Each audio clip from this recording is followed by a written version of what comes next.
So that, I guess you could consider that a low, but it wasn't like a depression low. Besides the mud situations, which that's a whole different thing, but I was just more angry than low, which can feel you good too. So it wasn't necessarily the worst thing to have happen to you. Yeah. Let's talk about the mud situation. How frustrating was the mud out there for you at the front, Dan? It was pretty frustrating. I didn't foresee that being an issue.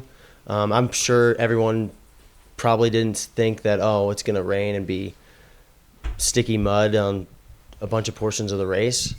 So yeah, it caught me off guard, and it just happened to be that all the sections that were muddy were pretty runnable sections too. I mean, would have been pretty runnable if it wasn't muddy. So that was kind of annoying. Yeah, Corinne and I had an opportunity to experience some of that mud for like half a mile, and we were really frustrated. Where? Out here on the Flagstaff Ridge trail, but it was similar where you took 3 steps and you had 3 inches of mud caked on your shoes, and it wasn't going anywhere. Exactly. Yeah. So mud aside, you seem to stay warm, and that's something that a lot of people struggled with. What'd you do for like temperature regulation? Did you just feel like you had the right gear out there? Did you have any points that you went through any kind of major kind of storm systems? Yeah, I mean, we definitely had some rain out there in portions, and whenever we were in like I forget the section right before you get to Mingus, I think. Whatever that big field is, it was raining, it was kind of windy, and it was a lot of mud, so you couldn't run. You were just walking in the rain. But I mean, if you had the required gear, I mean, it worked well. It was just like windbreaker, gloves, hat. You were fine. I guess. I didn't get too cold. I never had to wear pants. Nice. Which pants are kind of tricky when it's wet because then they just stick to your legs. But so I was rocking the super compression sock sleeve combo, which looks kind of ridiculous, but it kept me warm and helped a little bit with my legs. Well, talking about the sock sleeve combo, it was the vibe. There were people in the chat that were all about your lower leg game, and they had people asking, is he double? Is there 2 socks, or what the deal is? And I remember we were able to get a little interview with your crew, and they confirmed that it was just calf sleeves with calf socks pulled over the top. So yeah. You definitely want to go calf sleeves because then you can change your socks. Makes sense. Pro moves right here. So did the 200-mile plus distance live up to your expectations? This was your first at these races, and in ultras you only get one first at these distances. So this was your experience with it. How do you feel looking back on it now? Was it everything you hoped for? Yes. It was super fun. It was exactly what I wanted.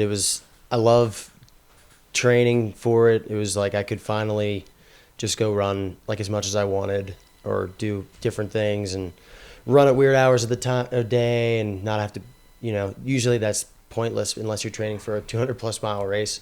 Yeah. So it was kind of fun to be able to train for it. And the only thing I will say is it would be interesting to run just a 200 mile now instead of a 256. Just a 200 mile. Clip that. Just I will a say 200. At 200, I thought, wow, this could be done now, but we'll add the little extra on. Just a little extra. So tell us a little bit about that training. Did you have a plan going in? Do you work with a coach? And I'm sure that folks would like to know a little bit about kind of what your mileage looked like leading into the race. Yeah, I don't have a coach. I just coach myself. It's worked out pretty well, but changing it up a little bit. My training wasn't that much different than what it would normally be, just the classic, like what you'd expect, like more volume. So a little more time on legs, slow down your regular runs a little bit. Initially, like after Javelina, I started training for this race. So I got in the gym a little bit more, did some stair climber, which whether that transfers over to running or not, but it helps strengthen your like glutes and hamstrings, and well, not hamstrings, but like your hips and stuff like that a little bit. Did some of that, and then just volume. So I went from like 100 or like 90 to like 130 a week to like 100 to 160 a week. Okay. A lot of doubles, but I did do a lot longer weekend runs than I normally would do. So like to run 25, 30 miles on a Sunday was pretty regular, and a lot more trail running than I normally do. Yeah, you live in West Virginia. Mm-hmm. Do you have access to the trails out there? What was it like training through the winter? Our winter sucked. Yeah, this but year. Hey, this weather here at Cocodona sucked. So there you go. It did, It actually, yeah, our winter was terrible in Huntington, mostly because our, whatever that you call that, like the snow removal people service, we don't have very many plows, and they can't plow some of the roads because they're like brick. Mm-hmm. And so we just had like 5 inches of ice for about 2 weeks straight on a lot of roads that we had to try to run on. And I thought I tore my labrum falling on the ice a bunch of times, and that was scary. But yeah, I guess it worked out well because it was cold here and kind of wet. So yeah, for sure. No, and we will interrupt if we need to get Lindsay Dwyer's finished, but we're going to keep rolling real quick here. Well, Chad's finished too, so we have Chad coming to the finish line. We have Chad as well. So. See, I've gone for 2 minutes and everything happens. People want to know a little bit about what your favorite snacks were out there. Snacks. I guess you could classify that or define that however you want. I don't know. I mean, we what did we eat? I don't know. Real food wise, I was eating I had a couple burgers. Shout out Sedona Aid Station. Cranked out a delicious bacon cheeseburger. Gas station burrito. We were kind of a little bit early to some of the aid stations, so they didn't necessarily have all the hot food ready. So my crew was kind of scrounging for hot food. And then just cup of noodles, big ramen guy. So I was slamming those the whole time. Saw some pancakes at the end too. I witnessed about 18 pancakes go down your I did. gullet. I could have exaggeration. I could have eaten both plates of those pancakes easily. You were eating well. You took some to go too. I think the crew packed those in the vest. They say he's eating these. Get rid of something else. Put this in. So that makes a lot of sense. Troy, you got something? I was gonna say we were commenting about when it's that late in the race when you can still eat like that. It's when impressive. when you can still put hungry, a dozen right? pancakes in your body and the stomach is cooperating with that. That's really, really impressive. So, Dan, I want to talk about the last little bit of the race for you coming down Eldon. I met you about 3/4 of the way up Eldon with a camera and was able to get some really great shots for the live stream. But you were going through you were commenting about how you were really tired and you were really hot. And then, as we made it down to the flats, I will tell the audience, like, I was struggling to make sure that I could stay in front of you as you still had leg speed at the end, considering the amount of mileage that you ran. Just talk about those last few miles. And then I would love to talk about the moment where you got to see your crew coming down the fire road into the pavement, into Flagstaff. Yeah. What do you want to talk about first? Just the first mile. Sorry. Yeah. How coming down onto the flats? The difficulty coming down Eldon and then really getting into the flats where we were able to kind of open it up and get back to running. Yeah. So that was the one I was happy with was my legs did really well. Kind of not getting crampy. Nothing got super tight. Nothing really hurt. The only thing that kind of started to bother me a little bit was my left Achilles, and not even really bad. Probably like a 3 or 4, like a 4 out of 10 kind of. Just I knew I had an Achilles type of thing. But yeah, once we got coming down that mountain, I was pretty sleepy. We couldn't find the caffeine gels I had in my vest.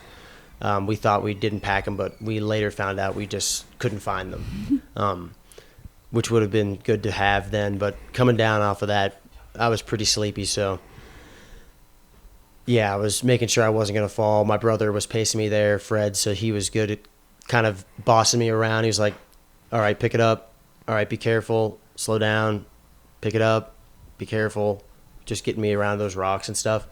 But once we got to the flats, where my legs weren't too screwed up, we could still run pretty good. Yeah, we have someone in the chat asking about the wrong turn. I will totally take responsibility for the wrong turn as I was leading us down with the camera, and I just missed the turn, and everyone followed me, and then we caught it very, very quickly. Rerouted, went back. But it was really funny because both Frank and your brother and Dan were like, that's strike number 1, Troy, So Yeah. Then we had strike number 2 later. Oh no! Troy, don't. It's Troy's fault. That's okay. Yeah, exactly. I mean, it was good. We didn't really go off credit. I just stopped us for a second because there was a weird arrow like up in Buffalo Park, and I was like, "This isn't on course." And then we realized it was a mistake.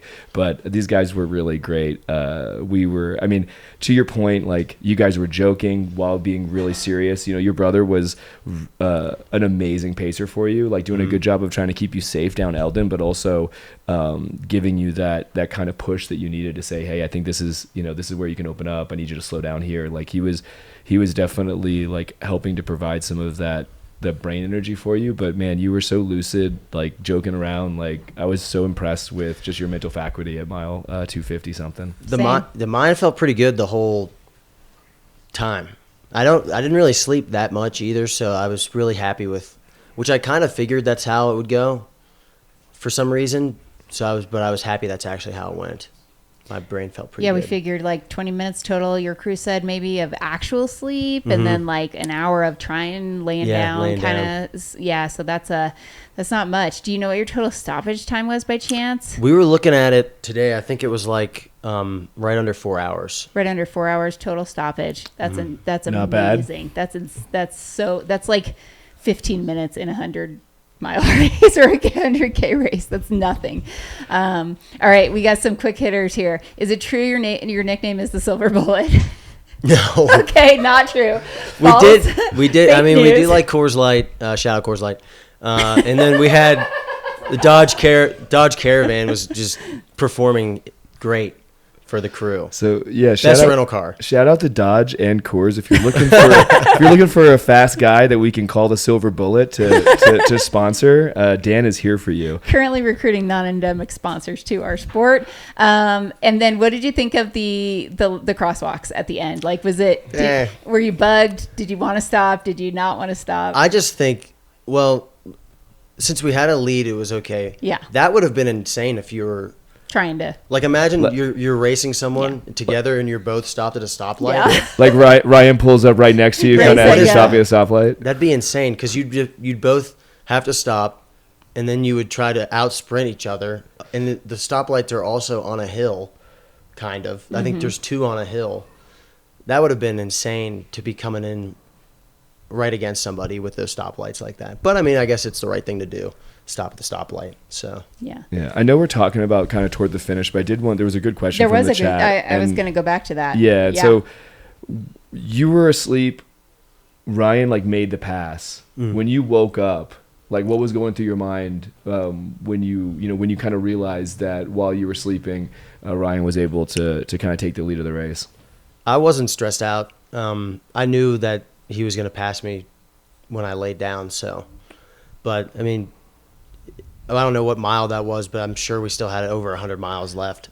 So it's almost, that wouldn't even matter. I mean, really. Yeah. Unless you felt bad when you were running. If you didn't, like I didn't feel bad running at that point, not really at any point.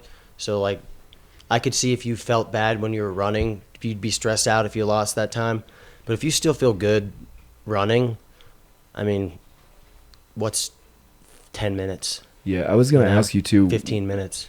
I was going to ask you about the gap too, because at that point you had about 10 or 15 minutes on Ryan. And so when you sat down, were you feeling kind of tired, and were you thinking to yourself, like, actually, this is probably the best moment to sit down and take 2025 because my legs do still feel good and I know I can close the gap? Was that something that was like going through your mind when you got into that aid station?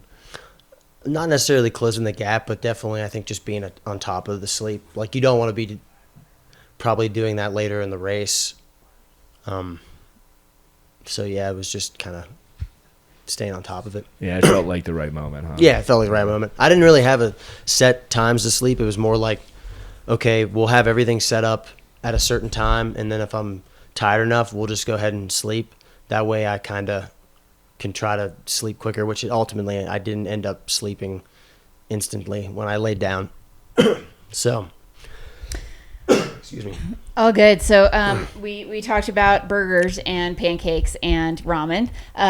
What did you utilize, sports nutrition wise? Anything that was really helpful for you out there? Yeah, I started with I got something in my throat. So we're going to talk while you clear your throat. You can clear your throat off there. We're going to get you a drink. And while you're doing that, we're going to just shout out some of your previous accolades. You are sub 13 hour 100 miler. You've been on the brink of a golden ticket twice, at least twice. First loser, baby. Oh yeah. That's my claim to fame. You're not a first loser in this setting right here. And so just that speed background, like, do you think that helped you in this 200? Do you think that was something that, you know, people should focus on coming in here? I mean, obviously you're a testament to, and I heard you say multiple times out there, this is a running race. So, yeah, what do you think about that kind of your fast, quote unquote, fast background and how it played out here? I think it was good. A lot of the second half of the course is really runnable if it wasn't all muddy. But I mean, yeah, if you can run later in the race, I mean, you can make up a lot of ground. You can gap a lot of people if you need to, which I guess the speed is almost irrelevant. It's more of just like fatigue resistance. Can you still run then? Because it's not like I was running very fast. Like, I think some of the fastest splits I had over 150 miles were probably like a 9:10 pace or something like that, 9:15. But it's that running economy, right? It's that you're exerting less effort for that pace that you're running, which definitely I think comes into play. Sorry, I'm going to go back to the nutrition question. Sports nutrition, what were you using? What were your go-tos? Morton, Precision 90.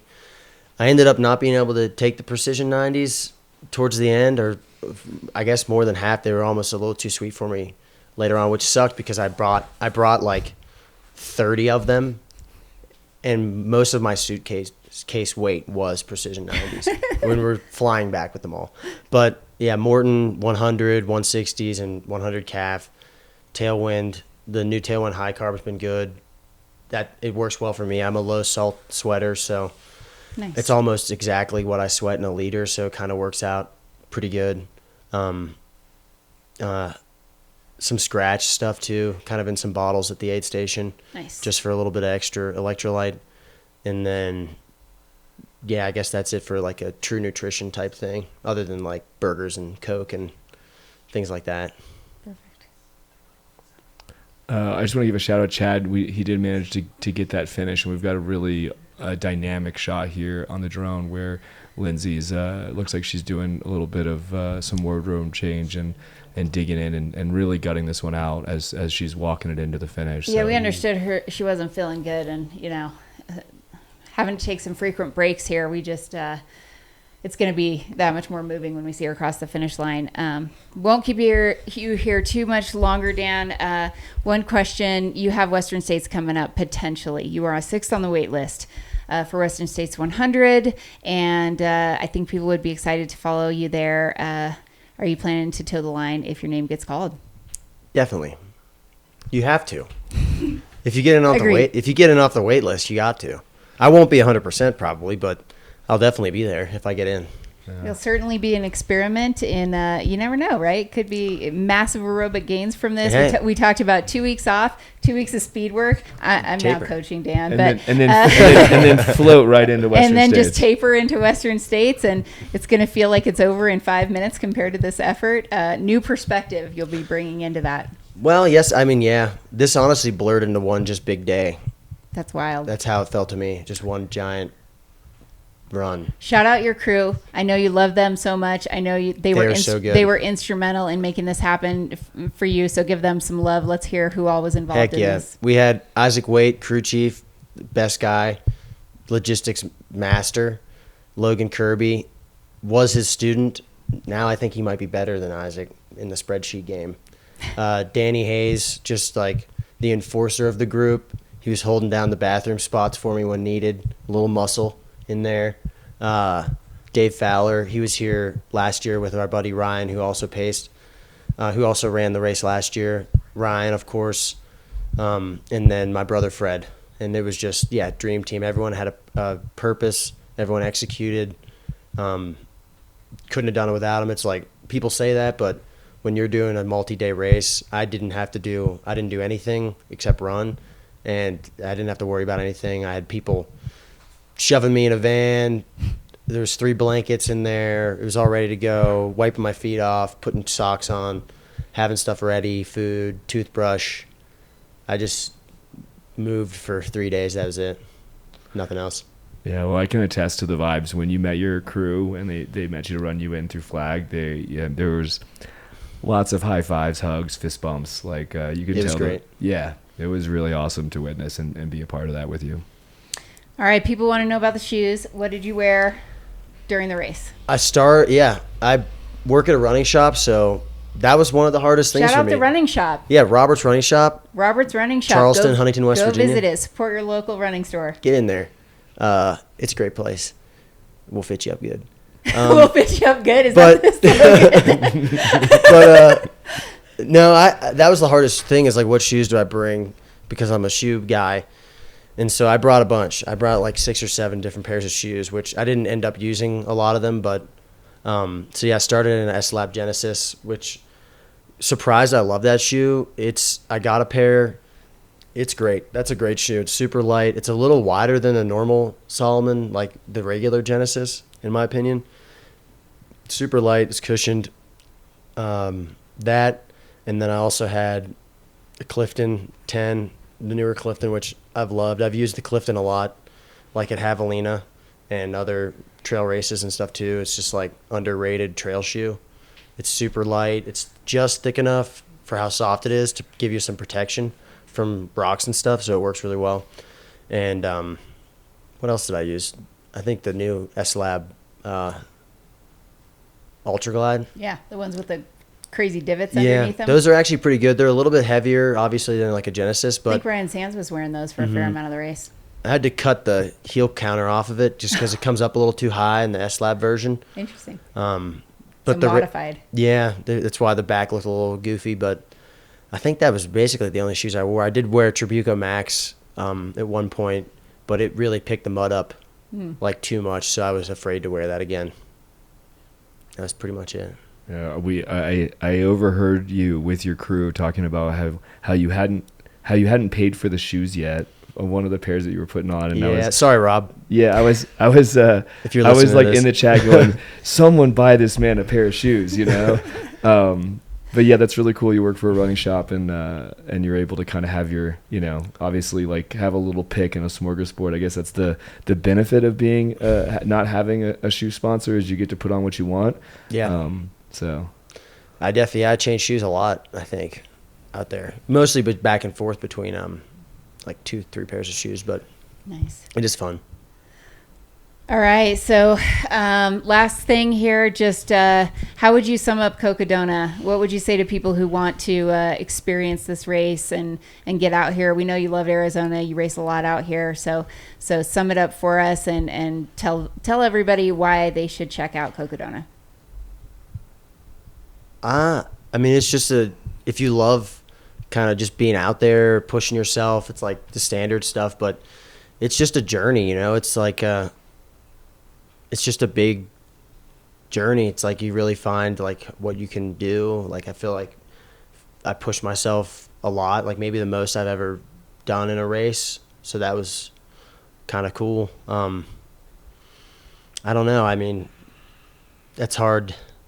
I think I'm still I was so zoned in, Focused, yeah. I'm like still I don't really know what to say. Hey, I go really blank when we I do gotta- stuff like this, so I have no thoughts. You're fine. Brain fog it happens after 50 Ks, and you just ran 250 miles. So we're Yeah. gonna give you some. I turn it all grace off there.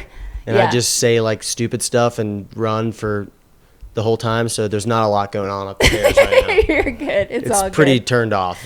Well, huge congratulations, Dan. You are the current course record holder of the Cocodona 250, winner of this year's edition, showing people that, you can jump up from that fast 100-mile distance and complete this in, kind of stunning fashion. So thank you for blessing us all with, kind of what you did over the last few days. We really, it's been a joy to witness, and we hope that you recover well and can't wait to follow you at Western States. Awesome. Thanks. It was fun.